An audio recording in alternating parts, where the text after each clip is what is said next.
Hello guys, welcome to okay law services. आज हम लोग बात करेंगे काइंड्स ऑफ प्रपोजल और ऑफर के बारे में। देखिए, section 9 of the Indian contract act वो बताता है कि जो आपका प्रस्तावना है, जो आपका प्रपोजल है, वो दो तरीके का होता है, दो तरीके से दिया जा सकता है। एक होता है एक्सप्रेस प्रपोजल, दूसरा होता है इम्प्लाइड प्रपोजल। एक्सप्रेस प्रपोजल को हिंदी में बोलते हैं अभिव्यक्त प्रस्तावना और इम्प्लाइड प्रपोजल को हिंदी में बोलते हैं विवेचित प्रस्तावना। अब देखिए, अभिव्यक्त प्रस्तावना का मतलब क्या है? अभिव्यक्त का मतलब ही होता है अपने आप को एक्सप्रेस करना।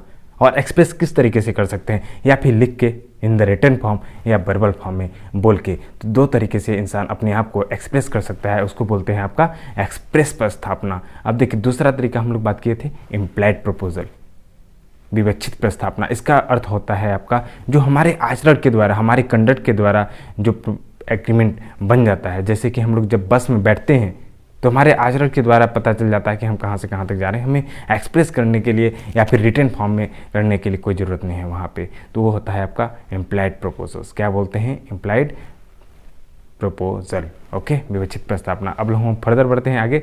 अब देखिए, अब दो तरह के ये भी ऑफर्स होते हैं। एक होता है जनरल ऑफर और होता है स्पेसिफिक ऑफर। जैसे एक्सप्रेस ऑफर हो गया, इम्प्लाइड ऑफर हो गया। अब देखिए, general offer, specific offer. General offer क्या हो गया? सामान्य प्रस्तावना। सामान्य प्रस्तावना मतलब जो टू द वर्ल्ड हो, ऐसा प्रपोजल जो टू द वर्ल्ड हो। और स्पेसिफिक प्रपोजल मतलब क्या होता है? विशिष्ट प्रस्तावना, जो एक स्पेसिफिक पर्सन के लिए हो। फॉर एग्जाम्पल, मान लीजिए हमारा घोड़ा घूम गया है, ठीक। अब मैं सभी को बोल देता हूँ कि जो भी मेरा घोड़ा ढूंढ के लाएगा मैं उसको 1000 रुपये दूंगा। यहाँ पे क्या हुआ? जनरल ऑफर हुआ, सभी के लिए ओपन हुआ ऑफर, ठीक ना। अब देखिए, मान लीजिए मैं पेन बेच रहा हूँ। मैं अपने दोस्त को बोला, भाई मेरा ये पेन 5 रुपये में ले लो। क्या बोला अपने दोस्त को? भाई ये 5 रुपये का पेन तुम ले लो। तो वो क्या हुआ? विशिष्ट प्रस्तावना। मैंने स्पेसिफिक अपने दोस्त को बोला, ठीक ना। तो ये होता है डिफरेंस स्पेसिफिक और जनरल में, ठीक। अब आगे हम लोग बढ़ते हैं काउंटर ऑफर, क्रॉस ऑफर और स्टैंडिंग ऑफर में। तो अब काउंटर ऑफर को हिंदी में क्या बोलते हैं? आपका प्रति प्रस्ताव। प्रति प्रस्ताव मतलब देखिए, मान लीजिए मैं अपने दोस्त को बोला कि भाई पेन तू 5 रुपये में ले ले। मेरा दोस्त बोलता है नहीं, मैं इसको 2 रुपये में लूँगा। अब यहाँ पे काउंटर कर दिया, उसने हमारे बात पे एग्री नहीं किया, हमारे बात को एक्सेप्ट नहीं किया। तो वहाँ पे जैसे जब काउंटर ऑफर चालू होता है तो हमारा ऑफर उसने ख़त्म कर दिया। उसने फिर ऑफर दे दिया मेरे को 2 रुपये में मिलूँगा, ठीक। वो ऑफर कर दिया। अगर मैं एक्सेप्ट करता हूँ तो एग्रीमेंट कितने में हो जाएगी? 2 रुपये के पेन में हो जाएगी, ठीक ना। तो ये होता है आपका प्रति प्रस्ताव। फिर होता है आपका क्रॉस ऑफर। देखो, क्रॉस प्रस्तावना ऐसा होता है जैसे कि मैंने जब बोला कि 5 रुपये का पेन भाई मैं तुझे दूंगा, उसने बोला कि भाई 5 रुपये का मुझे ये पेन दे दो। ये हो गया आपका क्रॉस ऑफर हो गया। मतलब सेम चीज़, दोनों को पता नहीं है कि सेम चीज़ बोलने वाले हैं, लेकिन सेम चीज़ बोल देते हैं, उसको बोलते हैं क्रॉस प्रस्ताव। अब लास्ट होता है आपका स्टैंडिंग ऑफर। स्टैंडिंग ऑफर क्या होता है? जो एक टाइम पीरियड के लिए हो, ठीक ना। ये मोस्टली कंपनीज में होते हैं।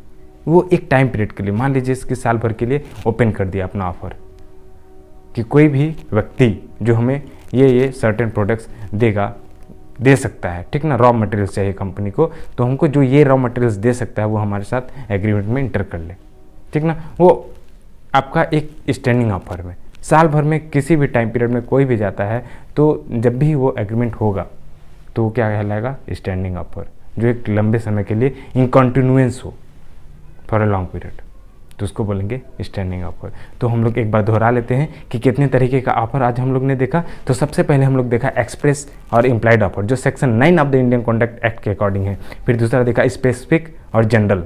क्या बात किया था? जनरल और स्पेसिफिक प्रपोजल। फिर बात किया काउंटर प्रपोजल, क्रॉस प्रपोजल और स्टैंडिंग ऑफर, इसके बारे में बात किया। अब हिंदी में इसको दोहरा लेते हैं। हम लोग ने क्या क्या बात किया था? अभिव्यक्त प्रस्तावना, विवेचित प्रस्तावना। फिर हम लोग बात किया सामान्य प्रस्तावना, विशिष्ट प्रस्तावना। फिर हम लोग बात किया प्रति प्रस्ताव, क्रॉस प्रस्तावना। और लास्ट बात किया था स्टैंडिंग प्रस्तावना। तो ये होता है आपका काइंड्स ऑफ प्रपोजल के बारे में कि कितने तरह के प्रस्तावना के होते हैं, प्रस्तावना कितने तरह का होता है। धन्यवाद। हम लोग मिलते हैं नेक्स्ट इंडियन कॉन्ट्रैक्ट के वीडियो में। तब तक के लिए चलते हैं। Thank you.